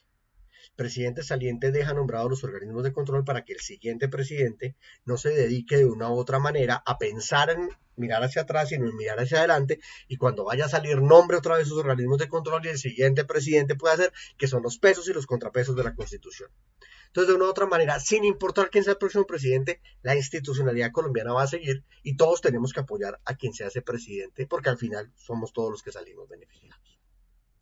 Entonces, esto nos deja dos grandes problemas hoy en Colombia.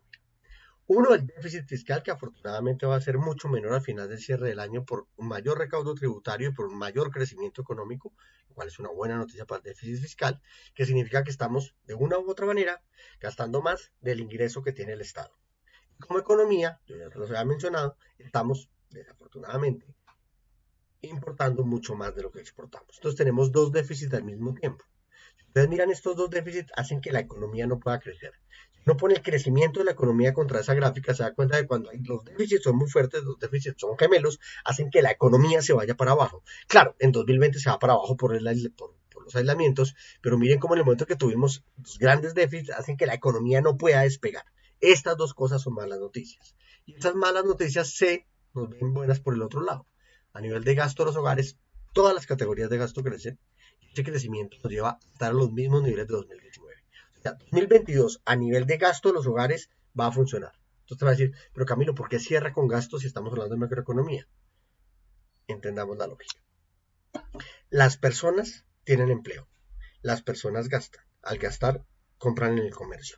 En el comercio hay producción.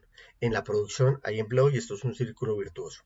La economía no existe, o sea, el PIB como tal no existe, la inflación no existe. Son representaciones abstractas de las decisiones racionales y emocionales de los seres humanos. Pero de una u otra manera, son los consumidores y los compradores los que mueven la economía. Los agentes económicos son los que hacen que las cosas pasen. Los agentes económicos, ¿qué nos están diciendo?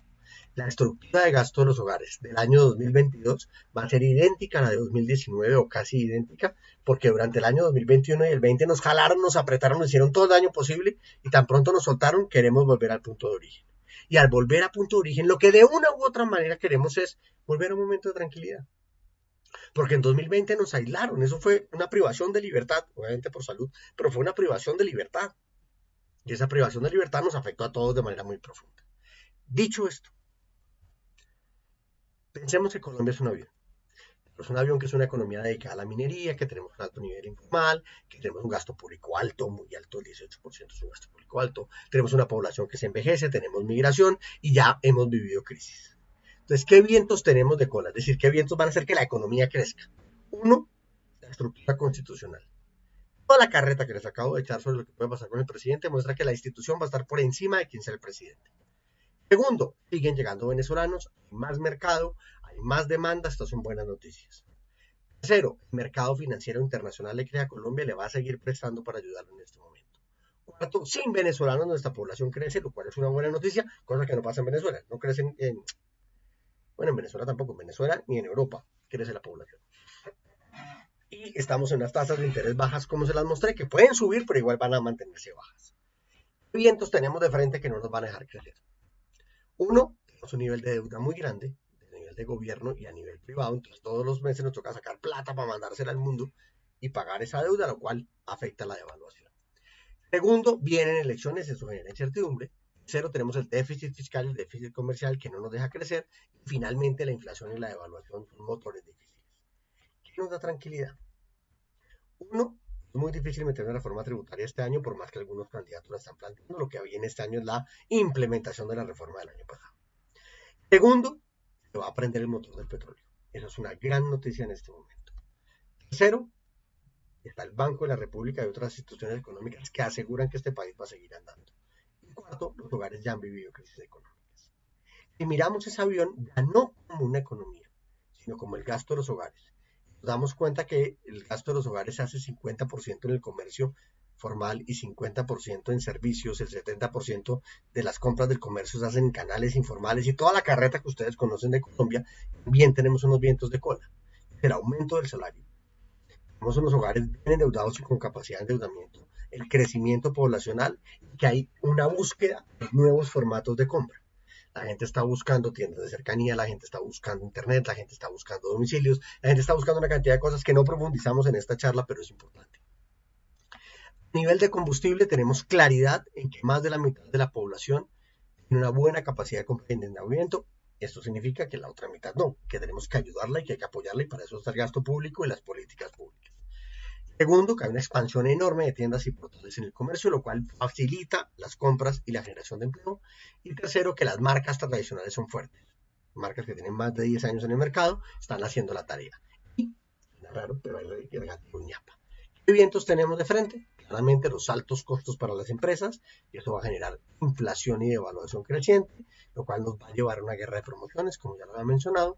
No hemos recuperado el empleo, la incertidumbre de las elecciones y el aumento de tasas de interés. Si ustedes miran esta película, no queda en una duda. ¿Colombia está mal? No, Colombia no está mal. Colombia cada vez está mejor. Si usted mira la película de largo plazo de Colombia, Colombia sigue mejorando. Que nos falta muchísimo, sí. Que Colombia está bien, no estoy diciendo eso. Estoy diciendo que Colombia no está mal.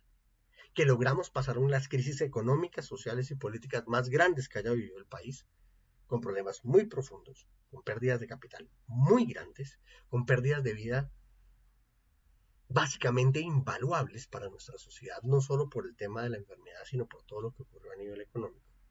Pero no nos quedemos en la parte negativa. Yo creo que de una u otra manera es importante aceptar que Colombia realmente no está mal. Estoy de acuerdo que no está bien y que hay muchas cosas por mejorar. Pero cuando uno mira a Colombia con el espejo retrovisor, la mejora es impresionante. Pero no podemos dejar de pensar que tenemos que ver el panorámico, porque lo que se nos viene de frente son muchos riesgos y oportunidades que tenemos que saber administrar. Muchísimas gracias.